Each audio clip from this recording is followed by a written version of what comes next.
आज की वीडियो में मैं आज आपको लाइव दिखाऊंगा कि वेजाइनल ड्रेसिंग यानी पशु गर्भाशय की सफाई कैसे की जाती है।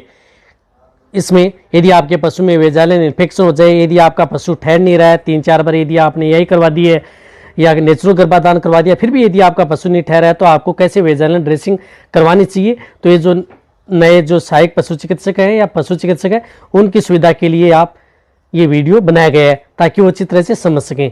इस तरह से आपको जो एक लिक्विड दिख रहा है वो मेडिसिन और 50 ml की आपको सिरिंज दिख रही है। इसको ओपन कर लेना है। ओपन करने के बाद में आपको इसको नीचे से एक अंगुली से दबा लेना है ताकि जो मेडिसिन है लिक्विड वो बाहर न निकले, और जो इंट्रायूटेराइन जो मेडिसिन है उसको आपको इस सिरिंज के अंदर डाल लेना है। और जो ये जो इंट्रायूटेराइन हो 60 ml की डोज लेनी है आपको, 60 ml आपको लेना है। 60 ml लेकर के बाद में आपको इसको क्लोज कर देना है और जो आगे वाली जो अंगुली है उसको हटा लेना है।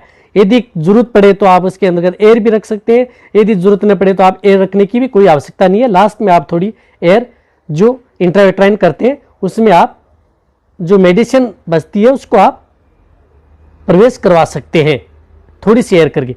और इस तरह से आपको आप एक स्लीव लेनी है।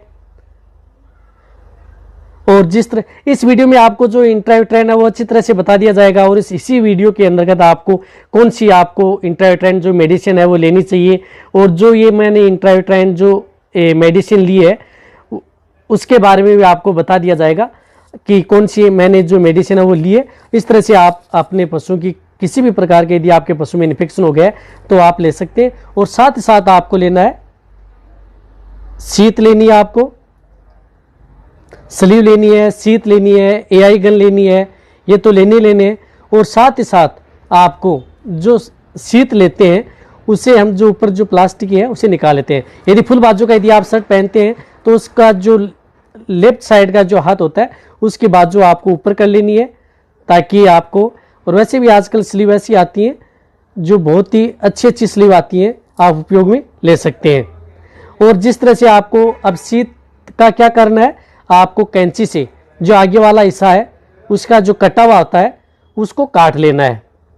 कैंची हो या आपके पास कटर हो या आपके पास ब्लेड हो, कोई भी हो, उससे जो उसका जो पीछे वाला कटा हुआ भाग है उसको काट लेना है। जो आपको वीडियो में दिख रहा है उसको अच्छी तरह से काट लेना है। और काटने के बाद में आपको जो सिरिंज के अंतर्गत जो मेडिसिन है उसको प्रेस करा के देख लेना है ताकि अच्छी तरह से उसकी सफाई हो सके।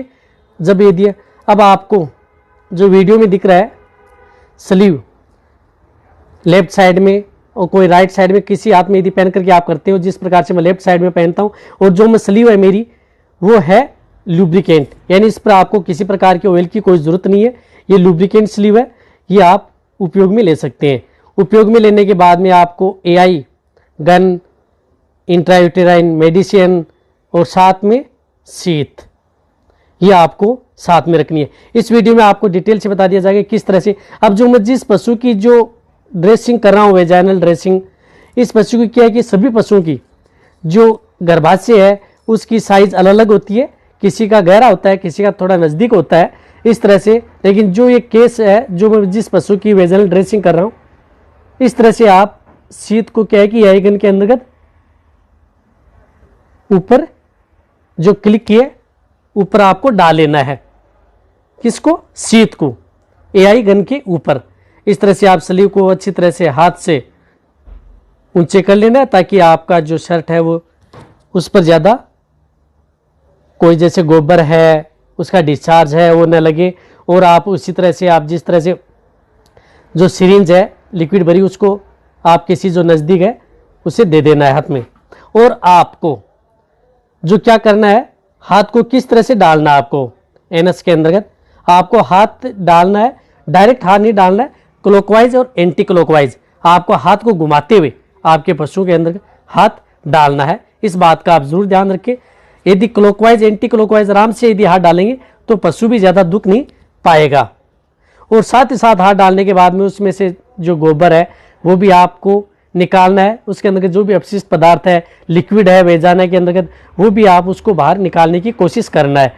इसमें मैं वीडियो को ब्लर करके नहीं दिखाऊंगा, आपको क्लियर दिखाऊंगा कि किस तरह से आप जो पशु का गोबर है उसको बाहर निकालना है। अब आपको लग रहा है कि बहुत ज़्यादा जो जोर आजमाइश हो रही है, लेकिन बिल्कुल नहीं हो रही है, आपको दिखने में लग रहा है। और आराम से पशु को जो गोबर है उसको बाहर निकाला। गोबर को बाहर निकालने के बाद में आपको इसमें जो डिस्चार्ज है, जो दिख रहा है आपको लिक्विड डिस्चार्ज, उसको कंप्लीट करना है। जैसे भी आप अंदर हाथ डालेंगे एनएस के अंदर, तो आपको पता लग जाएगा कि यूट्रस के अंदर कितना लिक्विड भरा हुआ है। यदि आप अच्छी तरह से यदि सफाई करते हैं, पशु की वेजाइनल ड्रेसिंग करते हैं, बहुत लंबे समय से करते हैं, तो आप उसके अच्छी तरह से आप देख रहे हैं आपको कितना लिक्विड डिस्चार्ज है, उसके अंदर इन्फेक्शन ज़्यादा है इसमें, इसलिए उसको बाहर निकालना है। और फिर आपको जो वेजाइनल ड्रेसिंग करनी है, वेजाइनल ये पूरा कंप्लीट करना आपको। जितना जो डिस्चार्ज आपको लग जाएगा, जब भी आप हाथ अंदर डालेंगे तो इसके अंदर भरा हुआ पता लग जाएगा कि कितना इसके अंदर डिस्चार्ज है।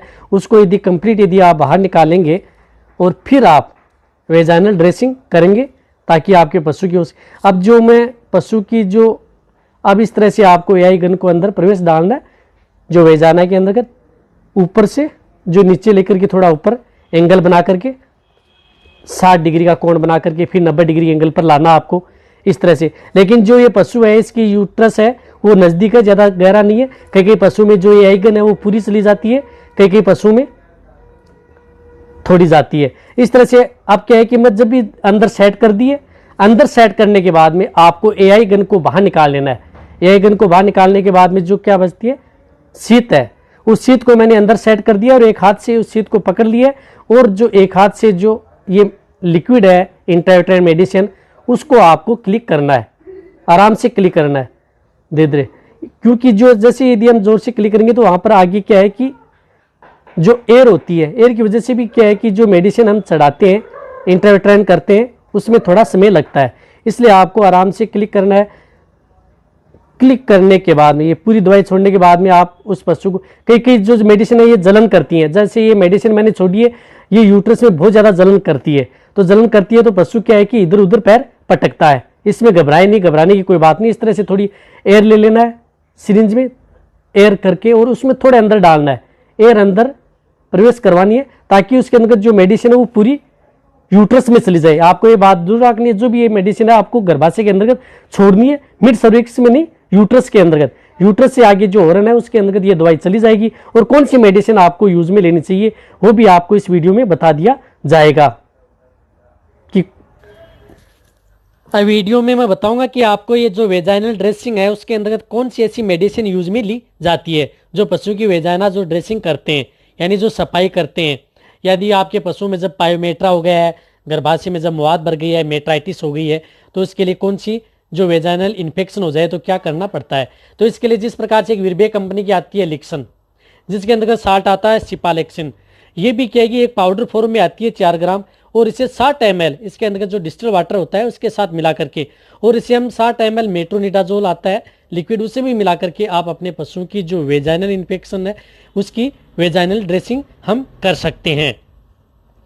इसी प्रकार आती है वेटोक्यूनाल की, जो आती है मेरीफ्लॉक्स, जिसके अंतर्गत साल्ट आते हैं लियोफ्लोक्सासिन, जो आपको स्क्रीन पर दिख रहे हैं अलग जो क्या क्या साल्ट इसके अंतर्गत आते हैं। ये जो वेटोक्यूनोल की आती है ये 60 ml के अंतर्गत आती है। इसका उपयोग भी क्या किया जाता है, इंट्रायूटेराइन वेजाइनल इन्फेक्शन में ही उपयोग में लिया जाता है, जो मेरीफ्लॉक्स आयु के नाम से आती है। इसी प्रकार आती है मैनकाइंड की ओप्लाकाइंड ओजेड, जिसके अंतर्गत साल्ट आता है ओफ्लोक्सासिन एंड ओरिनिडाजोल। ये भी 60 ml की वाइल आती है। इसको भी हम उसमें जो वेजाइनल ड्रेसिंग है उसके अंतर्गत हम यूज में लेते हैं। अब इन जो सभी मेडिसिन है, कई कई जो पशु चिकित्सक हैं या सहायक पशु चिकित्सक हैं वो मेट्रोनिडाजोल और प्लस जो पोविडिन आयोडीन आती है उनको साथ में मिलाकर के भी यूज में लेते हैं वेजाइनल इन्फेक्शन के लिए। सबकी अलग अलग चॉइस है, और आपके पशु में किस प्रकार का वेजाइनल इन्फेक्शन है उसी के अनुरूप देखते हुए ये जो मेडिसिन है वो यूज में ली जाती हैं। अब जो ये मेडिसिन होती है, कम से कम आपको जो ये मैंने ये दिखाई है, जो मैं यूज में लेता हूँ वो मेडिसिन आपको दिखाई है। जो किसी भी प्रकार का यदि वेजाइनल इन्फेक्शन हो, किसी में किस प्रकार का है, किसी में किस प्रकार का है, उसी के अनुरूप ये मेडिसिन यूज में ली जाती हैं। लेकिन आपको लगातार कंटिन्यूटी 3 दिन जो ये मेडिसिन है सभी की सभी लगातार 3 दिन आप अपने पशुओं की वेजाइनल ड्रेसिंग करनी है या पशु चिकित्सक से करवानी है। वैसे आजकल एक एक दिन के लिए भी वेजाइनल जो इन्फेक्शन होता है नॉर्मल, उनके लिए भी वेजाइनल जो ड्रेसिंग की जाती है वो आती हैं। लेकिन जो एक दिन के लिए जो रिजल्ट मिलता है वो इतना बेटर नहीं है जितना आप 3 दिन आप अपने पशुओं की जो वेजाइनल इन्फेक्शन हो जाए उसकी यानी सफाई करते हैं, तो कम से कम 3 दिन तो आप यूज में ले ही लें। यदि आपके पशु में ज़्यादा मेजर प्रॉब्लम है तो उसमें 5 दिन भी आप यूज में ले सकते हैं। अब 3 दिन का बात यह है कि जिस प्रकार से सपोज करो यदि आपने आज मेरी फ्लॉक्स आयु यूज में ली है और सुबह आपने 10 बजे आपने अपने पशु की जो वेजाइनल ड्रेसिंग की है, तो आप एक बात ये जरूर ध्यान रखें कि दूसरे दिन जब भी आप अपने पशु की यदि वेजाइनल जो इन्फेक्शन हो चुका है उसकी यदि ड्रेसिंग यानी सफाई करना चाहते हैं तो दूसरे दिन उसकी 10 बजे से पहले पहले यानी 10 बजे के बाद में यदि आप अपने उस पशु की यदि उसकी जो ड्रेसिंग करते हैं या सफाई करते हैं तो वो इतना इफेक्टिव नहीं है और नहीं आपके पशु को जो सफाई करते हैं उसमें इतना रिजल्ट मिलने वाला नहीं है। ये बात आप ज़रूर ध्यान रख लें। सभी जो पशुपालक हैं इस बात का आप ज़रूर ध्यान रखें। यदि आपके पास यदि कोई भी पशु चिकित्सक या सहायक पशु चिकित्सक यदि आपके पशु की उदाहरण के तौर पर मान लो आज 10 बजे यदि आप सुबह 10 बजे आपके पशु की जो दवाई छोड़ करके गया है तो उससे कल दूसरे दिन 10 बजे से पहले पहले आप अपने पशु की जो ये मेडिसिन है वो छुड़वा लें। और फिर तीसरे दिन क्या करना है कि जो दूसरे दिन यदि आप जैसे 10 बजे से 5 मिनट पहले छुड़ाते हैं तो तीसरे दिन आपको उससे 5 मिनट पहले आप इस मेडिसिन को छुड़वाना है या सफाई करवानी है। ये बात आप जरूर ध्यान रखें इन बातों का, तो आपके पशु की बहुत ही अच्छी वेजाइनल जो इन्फेक्शन है उसकी ड्रेसिंग होगी। कई बार पशु चिकित्सक या सहायक पशु चिकित्सक इसमें वो कर जाते हैं, जैसे आज पशु की 10 बजे यदि आपके पशु की है तो वो दूसरे दिन 12 या शाम को 4-5 बजे आते हैं। इस प्रकार से उसकी वेजाइनल जो ड्रेसिंग करते हैं वो इतना इफेक्टिव नहीं होती, नहीं उसका रिजल्ट मिलता है। ये बात आप ज़रूर ध्यान रखें। ये छोटी छोटी बातें हैं, ये आपके लिए बहुत फ़ायदा देंगी।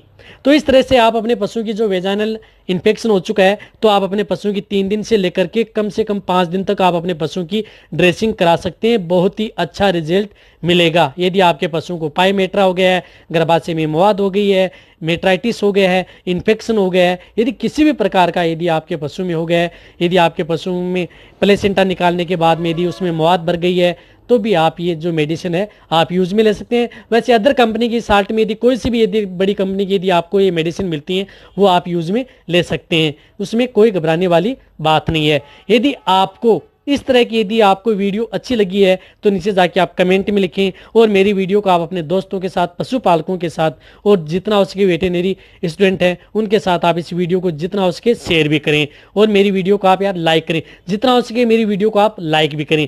और यदि आप मेरी वीडियो देख ही रहे हैं तो यार मेरे चैनल को आप सब्सक्राइब जरूर कर लें, क्योंकि इस चैनल पर आपको अच्छी से अच्छी और नॉलेजेबल वीडियो आपको हर समय ऐसे ही मिलती रहेंगी।